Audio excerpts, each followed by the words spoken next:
Vadakara MDMA കേസിലെ അധ്യാപികമാരുടെ അറസ്റ്റിൽ നിർണായക വെളിപ്പെടുത്തലുകൾ. ലഹരി സംഘങ്ങൾ വൻതോതിലുള്ള സാമ്പത്തിക ഇടപാടുകൾക്കായി സ്ത്രീകളെ മറയാക്കിയെന്നാണ് പോലീസിന്റെ കണ്ടെത്തൽ. ലഹരി വിൽപ്പനയിലൂടെ കിട്ടിയ ലക്ഷക്കണക്കിന് രൂപയുടെ ഇടപാടുകൾ നടന്നത് അറസ്റ്റിലായ അധ്യാപികമാരുടെ ബാങ്ക് അക്കൗണ്ടുകൾ വഴിയാണെന്നും സ്ഥിരീകരണം ഇപ്പോൾ ഉണ്ടായിട്ടുണ്ട്. വടകര പോലീസ് രജിസ്റ്റർ ചെയ്ത MDMA കേസിൽ അന്വേഷണം കൂടുതൽ അധ്യാപകരിലേക്ക് നീങ്ങുന്നു എന്ന വിവരങ്ങൾ കൂടി ഇപ്പോൾ പുറത്തു വരുന്നുണ്ട്. MS അനീഷ് കുമാർ ചേരുന്നു. അനീഷ്, ഞെട്ടിപ്പിക്കുന്ന ചില കണ്ടെത്തലുകളാണ്.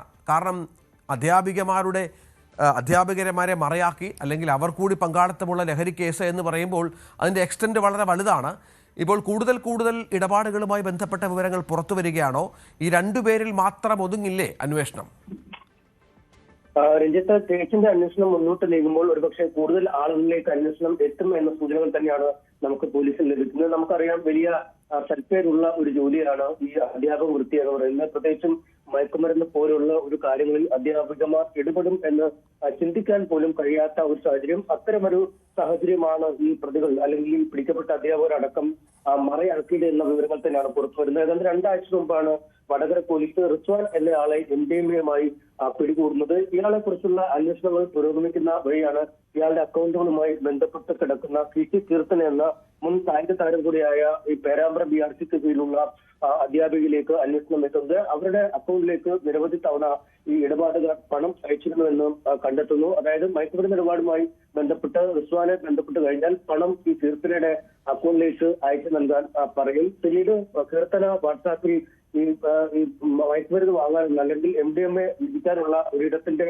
ലൊക്കേഷൻ അയച്ചു കൊടുക്കുകയും അവിടെ ചെല്ലുമ്പോൾ മറ്റൊരാള് ഈ മയക്കുമരുന്ന് നൽകുകയും ചെയ്യുന്ന രീതിയിലാണ് ഇവരുടെ ഒരു രീതി മുന്നോട്ട് പോയിക്കൊണ്ടിരുന്നത്. ഈ കീർത്തനെ പിന്നീട് കസ്റ്റഡിയിലെടുക്കുകയും ചോദ്യം ചെയ്യുകയും അവരുടെ അക്കൗണ്ടുകൾ പരിശോധിക്കുകയും ചെയ്തപ്പോഴാണ് കാവ്യ എന്ന മറ്റൊരു അധ്യാപിക കൂടി ഇതിൽ പങ്കുണ്ട് എന്ന് കണ്ടെത്തിയത്. കീർത്തന ഈ BRCക്ക് കീഴിലുള്ള വിവിധ സ്കൂളുകളിൽ താൽക്കാലിക അടിസ്ഥാനത്തിൽ കായിക അധ്യാപികയായി ജോലി ചെയ്യുകയായിരുന്നു. ഓരോ ദിവസങ്ങളിലായാണ് ഓരോ സ്കൂളുകളിലായി പോയിക്കൊണ്ടിരുന്നത്. ഇതിന് പിന്നാലെയാണ് കാവ്യയിലേക്ക് അന്വേഷണം എത്തുന്നത്. അത് അക്ഷരാർത്ഥത്തിൽ പോലീസിനെ പോലും ഞെട്ടിക്കുന്ന ഒരു സാഹചര്യം ഉണ്ടായിരുന്നു. BRCക്ക് കീഴിലെ ഒരു സർക്കാർ LP സ്കൂളിനോട് ചേർന്നുള്ള ഓട്ടിസം സ്കൂളിലെ അധ്യാപികയായിരുന്നു ഇവർ ജോലി ചെയ്യുന്നത്.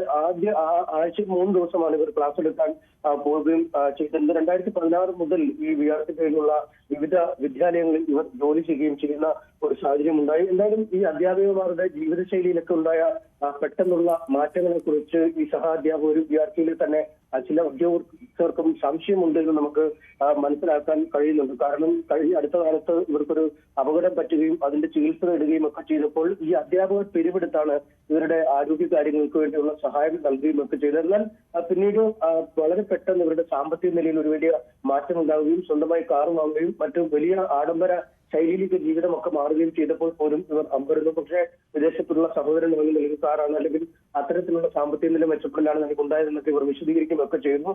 എന്നാൽ ഇപ്പോഴാണ് ഇവരുടെ യഥാർത്ഥ ചിത്രം പുറത്തു വരുന്നത്. ഈ 2 അധ്യാപികമാരുടെയും അക്കൗണ്ടിലേക്ക് ലക്ഷക്കണക്കിന് രൂപ എത്തിയതായാണ് ഇതിനകം പോലീസ് കണ്ടെത്തിയിരിക്കുന്നത്. ഇനി മറ്റേതെങ്കിലും അധ്യാപികമാർക്ക് അല്ലെങ്കിൽ BRCക്ക് കീഴിൽ അല്ലെങ്കിൽ സ്കൂളുകളിലേക്ക് മറ്റ് ആളുകളുമായും ഇത്തരത്തിലൊരു നെറ്റ്വർക്ക് രൂപീകരിച്ചിരുന്നു എന്നതിനെ കുറിച്ചൊക്കെ പോലീസ് പരിശോധിച്ചു വരികയാണ്. എന്തായാലും ഒരു മയക്കുമരുന്ന് കേസിൽ 2 അധ്യാപികമാർ ഉൾപ്പെടുന്നു എന്ന ഒരു ഞെട്ടിക്കുന്ന വിവരം തന്നെയാണ് പുറത്തു വന്നുകൊണ്ടിരിക്കുന്നത്. അതിൽ സമഗ്രമായ ഒരു അന്വേഷണമായാണ് ഇപ്പോൾ പോലീസ് മുന്നോട്ട് നീങ്ങുന്നത്. ലഹരി കടത്തുമായി ബന്ധപ്പെട്ട് ലഹരി ഇടപാടുകളുമായി ബന്ധപ്പെട്ട് നമുക്ക് ഒരിക്കലും ചിന്തിക്കാൻ പോലും പറ്റാത്ത വിധമുള്ള കാര്യങ്ങൾ പുറത്തു വരികയാണ്. 2 അധ്യാപികമാർ, കുട്ടികളുമായി എന്നും സമ്പർക്കം പുലർത്തുന്ന 2 അധ്യാപികമാർ ഇതിൻ്റെ പ്രധാന ക്യാരിയർമാരായി മാറി ലക്ഷക്കണക്കിന് രൂപ സമ്പാദിക്കുന്നു, ആഡംബര ജീവിതം നയിക്കുന്നു, അക്കൗണ്ടുകളിലൂടെ ലക്ഷങ്ങൾ ഒഴുകുന്നു. എത്ര വലുതാണ് ഈ ശൃംഖല എന്നതുകൂടി ആലോചിക്കണം. MS അനീഷ് കുമാറാണ് വിവരങ്ങൾ പങ്കുവച്ചത്. കൂടുതൽ വാർത്തകൾക്ക് News 18 Keralam YouTube channel subscribe ചെയ്യുക.